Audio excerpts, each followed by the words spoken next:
Good evening friends. जैसा कि आप लोगों ने कहा था कि बायोमेडिकल के मैम एमसीक्यू बना दीजिए, तो मैं यहाँ पर आप लोगों के लिए बायोमेडिकल के एमसीक्यू लेकर आई हूँ। और आगे भी एक एक टॉपिक करके मैं कुछ एमसीक्यू बनाती रहूँगी जो बहुत इंपॉर्टेंट है, आपके एग्जाम में पूछे जा सकते हैं। तो फर्स्ट टॉपिक है आपका origin of bio potential and it's propagation. तो आज बायो पोटेंशियल से रिलेटेड जो क्वेश्चन है वो मैंने लिए हैं, तो स्टार्ट करते हैं। फर्स्ट क्वेश्चन है आपका sources of bio electric potential in nature. जो बायो इलेक्ट्रिक पोटेंशियल होता है उसका सोर्स होता है वो बायो इलेक्ट्रिक पोटेंशियल वो नेचर में कैसा होता है। जो बायो इलेक्ट्रिक पोटेंशियल का source of bio electric potential जो होता है नेचर में आयनिक होता है। ठीक, मैंने आपकी एक्सप्लेनेशन भी आगे दे दी है। बायो इलेक्ट्रिक पोटेंशियल होते हैं वो जनरेट होते हैं सेलुलर लेवल पर, and the source of these potentials are ionic in nature. ठीक है, और ये प्रोमिनेंट आयंस कौन कौन से होते हैं आपके? पोटेशियम होता है, सोडियम होता है और क्लोरीन होता है। तो चलते हैं नेक्स्ट क्वेश्चन पे। नेक्स्ट क्वेश्चन है principal ion that is not involve with the phenomenon of producing cell potential. Cell का पोटेंशियल को प्रोड्यूस करने में कौन से आयन नहीं इन्वॉल्व होते हैं? तो वो आपका सोडियम इन्वॉल्व होता है। अभी मैंने आपको बताया था पोटेशियम भी होता है, क्लोरीन भी होता है, हाइड्रोजन इन्वॉल्व नहीं होता। ठीक है, तो इसका आपका डी ऑप्शन सही हो जाएगा। जैसे यह सेल है, ठीक है, तो सेल के चारों ओर पास एक मेम्ब्रेन रहती है जिसको हम क्या बोलते हैं? Semi permeable membrane. ठीक है, इसको हम बोलते हैं सेमी परमिएबल मेम्ब्रेन, सेल के चारों तरफ। तो ये जो सेल की मेम्ब्रेन होती है, इसकी ये जो सेल की मेम्ब्रेन है इसकी प्रॉपर्टी होती है ये कुछ आयंस को मतलब एक सिलेक्टिव फिल्टर की तरह काम करती है, कुछ को उनको अंदर आने देती है और कुछ को नहीं आने देती है। तो ये अगर रेस्टिंग कंडीशन में ये सोडियम को अंदर नहीं आने देती है, जबकि क्लोरीन को आपके और पोटेशियम को अंदर आने देती है। ठीक, और सोडियम बाहर हो जाता है बहुत ज़्यादा। तो जो इसके बाहर है आउटर में, ठीक है, आउटर में बहुत ज़्यादा पॉजिटिव और अंदर आपका क्या निगेटिव आयंस होते हैं। ठीक है, निगेटिव आयंस बहुत ज़्यादा। तो अगर आप इसका पोटेंशियल इस टाइम पे मेजर करोगे तो वो आपका नेगेटिव आता है, और जो पोटेंशियल है वो हमेशा अंदर से मेजर किया जाता है। ठीक है, तो नेगेटिव पोटेंशियल आपका रेस्टिंग कंडीशन में अप्रॉक्स -70 मिली वोल्ट के अराउंड आता है। ठीक, कभी कहीं -90 भी दिया आपका वो हो सकता है, -60 भी हो सकता है। जो जनरल वैल्यू होता है -70 मिली वोल्ट लेते हैं। अब अगर हम इसमें अभी मान लो ये रेस्टिंग कंडीशन में है, अब हम इसमें कुछ स्टिमुलस दे दें अपनी तरफ से, कुछ स्टिमुलस दे दें, यानी कि कुछ वोल्टेज अप्लाई करें, किसी भी तरह से कुछ स्टिमुलस दे दें, तो इसकी प्रॉपर्टी चेंज हो जाती है। ठीक, अब जैसे ही हम देते हैं तो सोडियम आयन तेज़ी से अंदर आता है और आपका ये जो क्लोरीन और ये पोटेशियम ये बाहर जाते हैं। ठीक, क्योंकि अब इस कंडीशन में क्या होता है, जब स्टिमुलस देने के बाद आपका ये कंडीशन चेंज हो जाती है। अंदर आपके सेल के अंदर आपके पॉजिटिव आयन ज़्यादा होते हैं और बाहर नेगेटिव। ठीक, बाहर नेगेटिव होता है, तो इसकी क्लोरीन की वजह से, ठीक, क्लोरीन की वजह से। तो फिर जो आपका पोटेंशियल आप मेजर करोगे तो वो आपका होता है जब आप 20 मिली वोल्ट के अराउंड स्टिमुलस देने के बाद। तो ये मैंने एक आपको चीज़ बता दी, आपको शायद पता होगी ये सब चीज़ें। तो इसमें आप 3 आयन आपके इन्वॉल्व हैं, कौन कौन सा है? सोडियम, क्लोरीन और पोटेशियम। तो प्रिंसिपल आयन जो नहीं इन्वॉल्व है वो आपका हो गया हाइड्रोजन। चलते हैं नेक्स्ट क्वेश्चन की तरफ। ये इसका एक्सप्लेनेशन दिया, आप लोग चाहो तो और पढ़ सकते हो। नेक्स्ट क्वेश्चन है after a cell is stimulated. अब कोई सेल स्टिमुलेटेड हो गई तो a finite period of time is required for the cell to return to its pre stimulus state. हमने क्या बताया था, जब सेल आपकी रेस्टिंग में थी, ठीक, तो अंदर हमने आपको बताया था -70 मिली वोल्ट अराउंड वो डेवलप हो रहा था। ठीक है, फिर उसके बाद हमने स्टिमुलस दिया, ठीक है, तो इसका ये प्रॉपर्टी चेंज हुई, तो आपका कितना +20 मिली वोल्ट के अराउंड हो गया था। लेकिन ये ऐसा नहीं है कि स्टिमुलस देने के बाद उसी स्टेट में ना रहेगा, कुछ टाइम बाद ये अपनी पुरानी स्टेट में return to its pre stimulus state, उस स्टेट में वापस आ जाता है जब इसे स्टिमुलस नहीं दिया होता है। इसमें आने में जो समय लगता है, पीरियड होता है, इस पीरियड को क्या कहते हैं? इसको हम कहते हैं रिफ्रैक्टरी पीरियड, यानी कि बी ऑप्शन आपका सही है। ठीक, after a cell is stimulated finite period time is required to for the cell to return to its pre-stimulus state. This is because the energy associated with the action potential is developed from metabolic process within the cell which takes time for completion. This time period is called refractory period.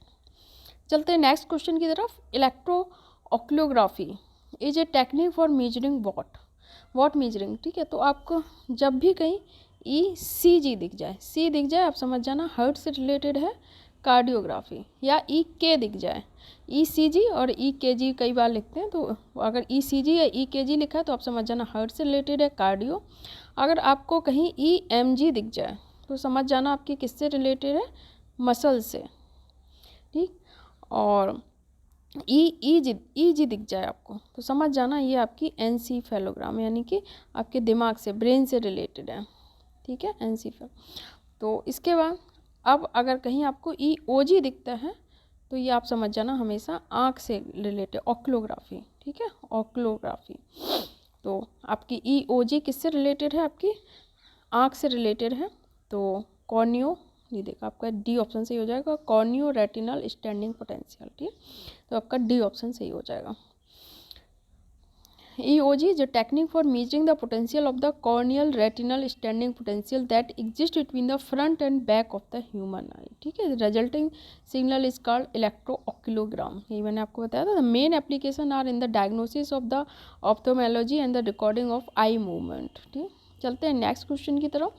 What is the relatively static membrane potential of quotient cells called, जो relatively static membrane potential होता है quotient cell का, उसको हम क्या कहते हैं, उसको हम कहते हैं रेस्टिंग मेम्ब्रेन पोटेंशियल, ठीक।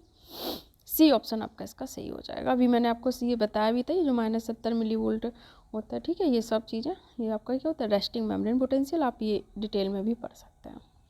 चलते हैं नेक्स्ट क्वेश्चन की तरफ। The variation of the electrical potential associated with the passage of a pulse along the membrane of a muscle cell और a nerve cell is called, ठीक है।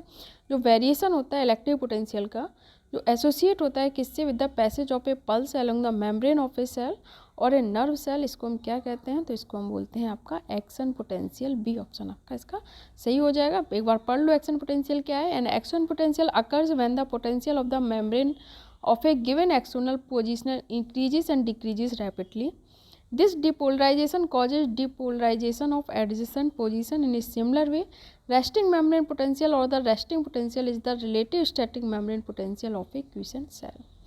नेक्स्ट क्वेश्चन है EKG stands for, ये मैंने जानबूझ के लिया है क्योंकि आप लोग ECG तो जानते हैं और आप लोग जानते हैं इलेक्ट्रोकार्डियोग्राफ से, तो आप लोग सोचोगे ये के किसी और के लिए होगा तो आप लोग डी ऑप्शन टिक कर दोगे। लेकिन ये बात ध्यान रखना, चाहे ECG लिखा हो या EKG लिखा हो, दोनों का मतलब है इलेक्ट्रोकार्डियोग्राफी, ठीक है। ECG और EKG दोनों का मतलब हार्ट से रिलेटेड इलेक्ट्रोकार्डियोग्राफी। ए ऑप्शन आपका सही हो जाएगा, ठीक है। इलेक्ट्रोकार्डियोग्राफी या EKG is the way toward recording the electrical action of the heart over some stretch of time utilising anode puts to the skin, ठीक है।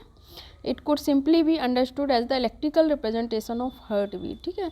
आप सिंपल समझिए कि ये क्या है, ये है आपका इलेक्ट्रिकल रिप्रेजेंटेशन है, हार्ट बीट को हम इलेक्ट्रिकल फॉर्म में रिप्रेजेंट करते हैं, उसको हम बोलते हैं electrocardiography. Electroangiography is the electrical recording of brain. Encephalography आ गया तो आपका किससे हो जाएगा, ब्रेन से। और इलेक्ट्रोमायोग्राम आ जाता है, EMG तो मसल से रिलेटेड है। फोनोकार्डियोग्राफी इज लिसनिंग टू। फोनोकार्डियोग्राफी क्या है, ठीक है। तो अब इसमें भी बिल्कुल कंफ्यूज ना हो, जो फोनोकार्डियोग्राफी है वो हार्ट की साउंड से रिलेटेड होता है। कई बार डॉक्टर आपके टेस्ट करते हैं, कुछ लोग जिसने भी करवाया होगा या किसी का देखा होगा उसे पता होगा। तो phonography is a listening to heart sound. और कई बार बच्चे की भी साउंड सुनते हैं, ठीक है, जो माँ के गर्भाशय में बच्चा होता है उसकी भी हार्ट की साउंड सुनने के लिए फोनोकार्डियोग्राफी का यूज़ किया जाता है। ये फोनोकार्डियोग्राम और PCG जो record high constancy recording of sounds and mumble made by heart with the assistance of the machines called phonography. हम कह सकते हैं phonocardiography is the chronicle of the considerable number of sounds made by the heart and made a heart cycle. Mostly stethoscope is used phonocardiography, ठीक है। Stethoscope को तो हम generally use करते हैं, फोनोकार्डियो हर कोई देखा अपना स्टेथोस्कोप लगा के डॉक्टर सबसे पहले आपका वही हार्ट बीट चेक करेगा। Paralysed muscles means, paralysed muscles का मतलब क्या होता है, जो पैरालाइज्ड मसल्स होती हैं वो पैरालाइज्ड मसल्स को ही हम पैरालाइज्ड मसल्स भी कहते हैं एडजेक्टिव फॉर्म में।